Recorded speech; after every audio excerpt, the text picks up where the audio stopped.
विविध ठिकाणी टँकर उभे केलेले आहेत। आपण तिथे जाऊन सर्व दिंडीच्या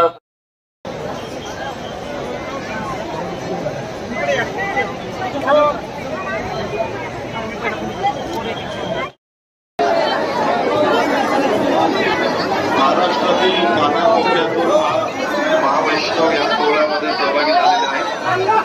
त्याचबरोबर या सर्व सेवांबरोबर महावितरण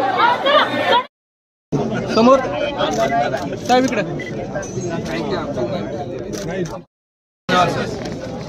देवात आंघोळ करणार आज पाणी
काय सांगा?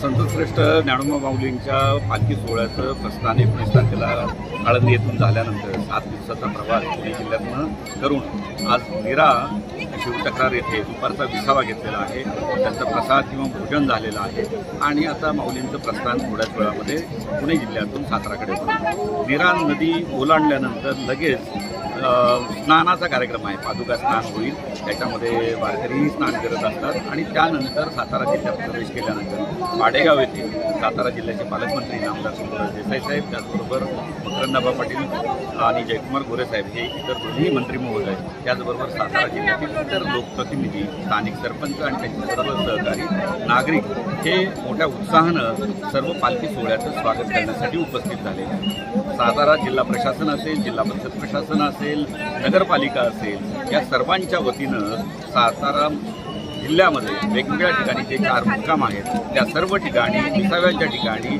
वारकऱ्यांसाठी वेगवेगळ्या सेवांचा किंवा सुविधांची व्यवस्था करण्यात आली। आमचा हा प्रयत्न असणार आहे की येणाऱ्या वारकऱ्यांना कुठेही दोषीस लागू नये, त्यांना सर्व सेवा मिळाव्यात आणि ही वारी आनंददायी व्हावी, आरोग्यदायी व्हावी, हरित वारी व्हावी, निर्मल वारी व्हावी आणि हा वारकरी आपल्या विठुरायाच्या दर्शनासाठी सुखरूपपणे पोहोचावा।